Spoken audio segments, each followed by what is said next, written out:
If you like psychology videos, subscribe to Psychology in Minutes. Have you ever wondered why you're attracted to people who seem emotionally unavailable? Why some people panic when a partner takes a little longer to reply, while others feel suffocated the moment a relationship becomes serious? Why intimacy feels effortless for some people, but terrifying for others? Maybe you've found yourself obsessing over someone who gives mixed signals. Maybe you've pushed away people who genuinely cared about you. Or maybe you've noticed that no matter how many relationships you've had, the same patterns keep showing up again and again. Most people assume these struggles are simply bad luck, poor choices, or incompatible partners. But psychology suggests something much deeper is happening. Long before your first crush, your first date, or your first heartbreak, your brain was already learning what relationships mean. Before you could speak, before you could understand love, your nervous system was collecting information about safety, trust, closeness, and connection. The people who cared for you weren't just meeting your physical needs. They were quietly teaching your brain how relationships work. Today, we're exploring adult attachment styles, one of the most powerful psychological theories for understanding love, intimacy, and human connection.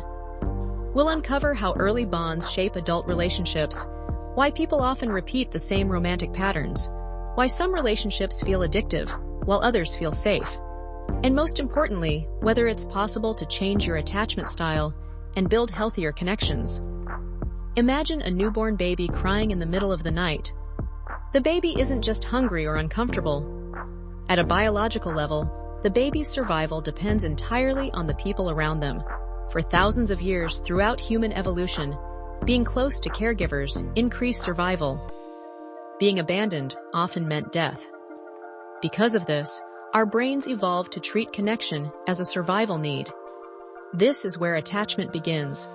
When caregivers consistently respond to a child's needs, the child's nervous system learns something important. People can be trusted. The world is relatively safe. My needs matter. Others will be there when I need them. But not every child receives that message. Some children experience caregivers who are inconsistent, sometimes loving, sometimes unavailable, sometimes attentive, sometimes distracted. Other children grow up with emotionally distant caregivers who provide basic necessities but struggle with emotional connection. Over time, the child's brain adapts to these environments. What begins as a survival strategy eventually becomes a relationship blueprint. Years later, that blueprint quietly influences every romantic relationship. Many people think they choose partners based on conscious preferences. Attraction, looks, humor, shared interests. But beneath awareness, another system is operating. Your nervous system is constantly asking one question: does this person feel familiar? And here's the strange part.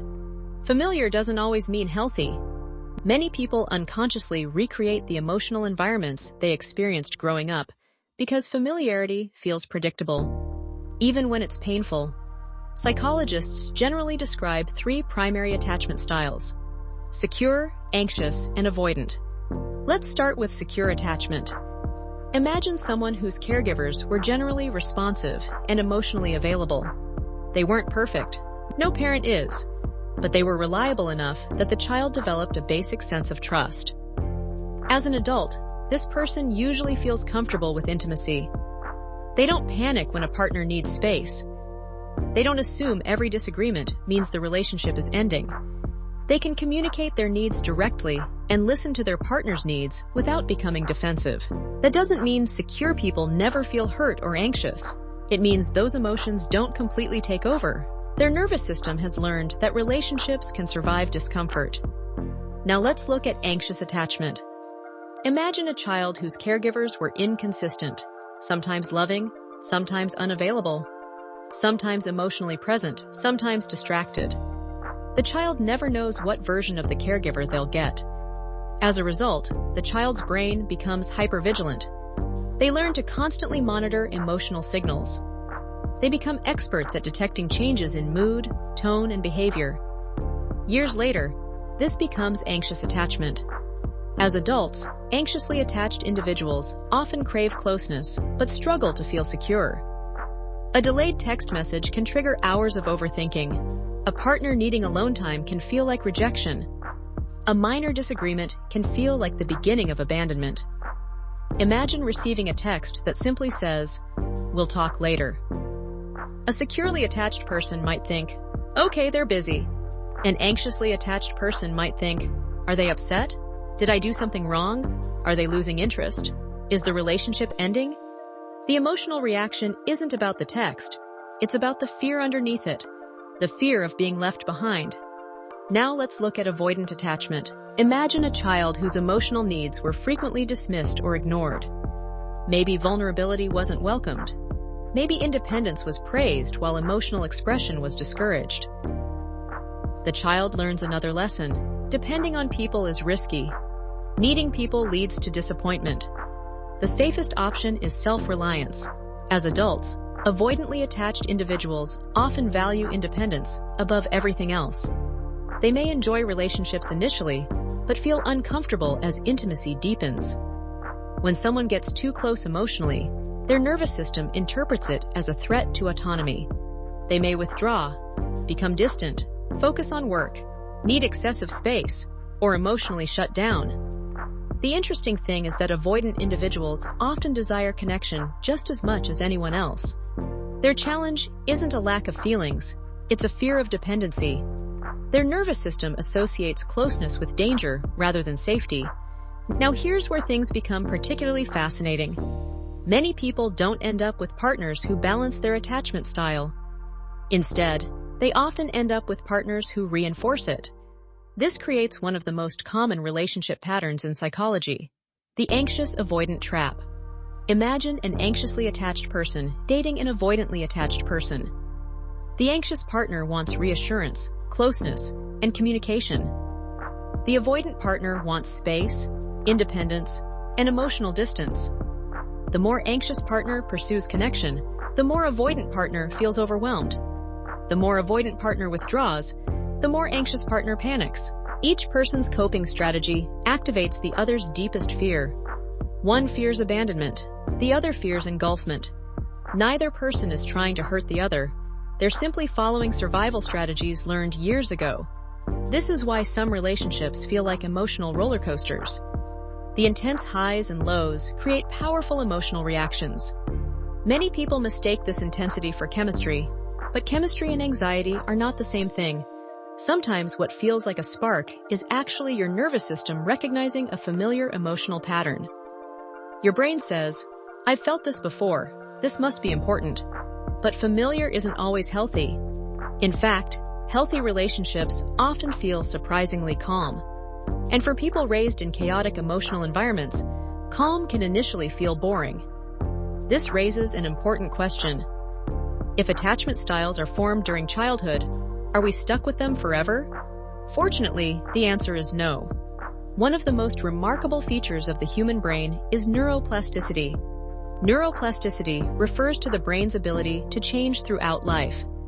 New experiences create new neural pathways. Healthy relationships can gradually teach the nervous system new expectations. Psychologists sometimes call this earned security. Earned security happens when someone who developed insecure attachment patterns learns healthier ways of relating through self-awareness, therapy, supportive relationships, and intentional practice. The first step is recognizing your patterns. Notice what triggers you. Notice what situations create anxiety, withdrawal, or emotional overwhelm. Ask yourself, am I reacting to what's happening right now? Or am I reacting to something this situation reminds me of? The second step is learning to regulate your nervous system. When attachment fears activate, logic often disappears. The brain shifts into survival mode. Taking deep breaths, grounding yourself, pausing before reacting, and creating emotional space can prevent childhood survival strategies from taking over adult relationships. The third step is improving communication. Many attachment problems become worse when needs remain unspoken. Instead of expecting your partner to read your mind, practice expressing needs directly. Instead of saying, "You never care about me," try saying, "When communication suddenly changes, I feel anxious and would appreciate reassurance." One creates conflict, the other creates understanding. The final step is remembering that attachment styles explain behavior, but they do not define identity. You are not your attachment style. It is not a permanent label. It is simply a pattern your brain learned. And anything learned can be relearned. The most powerful realization is that the goal isn't becoming perfect. The goal is becoming aware, because awareness creates choice, and choice creates change. The people who raised you may have influenced your first understanding of love, but they don't have to determine every relationship you have for the rest of your life. Your past may explain your patterns. It does not have to control your future, and sometimes the healthiest relationship you'll ever build begins the moment you stop asking, "What's wrong with me?" and start asking, "What happened to teach me this pattern?" Because once you understand the invisible architecture shaping your relationships, you finally gain the power to redesign it. Subscribe to Psychology in Minutes for more.